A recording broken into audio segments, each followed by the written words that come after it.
সবাই? আশা করি সবাই খুব ভালো আছে, আর আমিও বেশ ভালো আছি। তো এখন নিশ্চয়ই ভাবছো সাজুগুজু করে কোথায় যাচ্ছি। এখন বাজে 6:30। তো এখন আমরা বেরোচ্ছি। তো আজ আমরা যাচ্ছি নির্বাণা রেস্টুরেন্টে। তো সেটা নতুন ওপেনিং, মানে অনেক দিন আগেই ওপেনিং হয়েছে, আগে কখনো যাইনি, এই ফার্স্টবার আমার।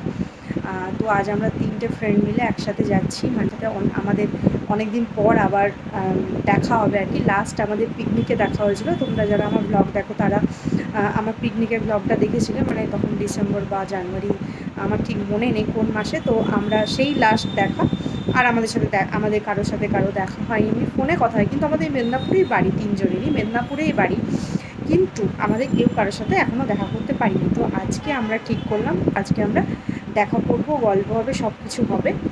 তো চলো তোমাদের সাথেও শেয়ার করি, কি করি না করি, সাথে থাকো। পুরো ব্লগটা কিন্তু দেখতে হবে, তাহলেই কিন্তু জানতে পারবে আমরা কি মজা করি। তো চলো এখন যাই। তো ওর ছেড়ে দেওয়ার কথা ছিল, কিন্তু ওর মানে আমি এতটাই লেট করে ফেলেছি যে মানে তারপর আবার বোনও ভগবানের মতো এসেছে আর কি দেখা করতে, মানে টিউশন থেকে বাড়ি যাচ্ছিলো। তো ও এসেছে মানে এমনি দেখা করতে। তো আমি বললাম তুই যখন এসেই পড়েছিস তাহলে আমি একটু ছেড়ে দিবি, দিয়ে ও বোন ছেড়ে দেবে। ওকে বললাম চলে যাও, ওরও দেরি হচ্ছে, যাবে ও। আর ওকে বললাম চলে যা, বোন ছেড়ে দেবে। তো এখন বোন যাচ্ছে, বোনের সাথে যাবো। তো চল বোন।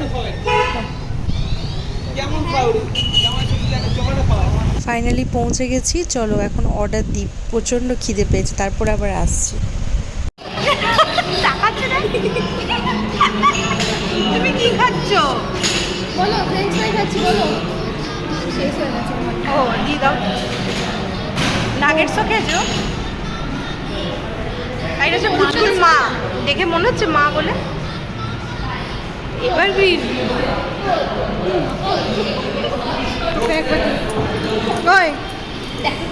এইটা হচ্ছে আরেকজন সুন্দরী। আমার সব থেকে সুন্দরীতে আর মেয়ে কারো কাছে যেতে চাইছে না।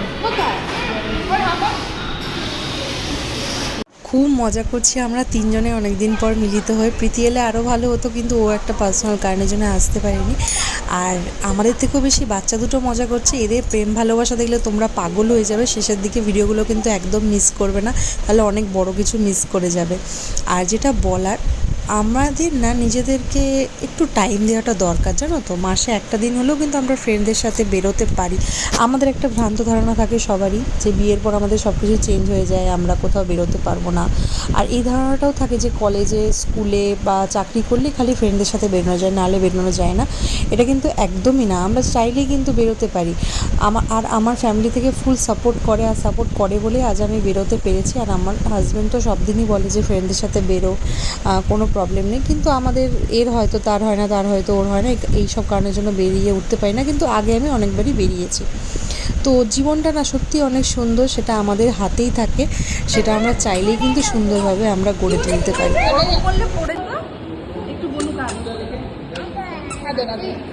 হ্যাঁ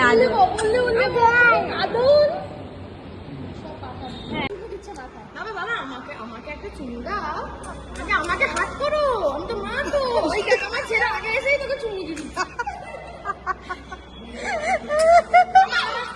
আগে শাশুড়ি মাকে হাত কর, বুঝলি? আমাকেও একটু আদর করো, একটু করো, একটু করো আমাকে। বাবা হয়ে গেল রে। চল চল, আমাদের আর কোনো কাজ নেই, আমরা চলে যাই, ওরা দুজন থাকবে। ওর মুখটা দেখ, চুমু খাবে বলে ঘুরিয়ে রেডি, শুধু গালটা পেলেই বসিয়ে দে। ও মুখটা নিয়ে একদম রেডি। চুমু দিয়ে যাচ্ছে সেই দিক থেকে, ওই দেখ ও চুমু দিচ্ছে। আরে গাল মিলে আছে, চুমু দাও। ওরে বাবালে, দাও দাও দাও। আমরা বাড়ি ফিরে গেছি। দেখো স্নেহা কত কিছু দিয়েছে। এই যে গাড়াটা দেখছো, এটা আমাকে দিয়েছে, আর এগুলো মেয়েকে দিয়েছে, আর ছোটো ক্লাচারটা আমাকে দিয়েছে, মোরের কেক দিয়েছে, চকলেট দিয়েছে, এত কিছু দিয়েছে। তো চলো আজকের মতো ব্লগটা এখানে শেষ করছি। ভালো লাগলে লাইক শেয়ার সাবস্ক্রাইব করে দিও।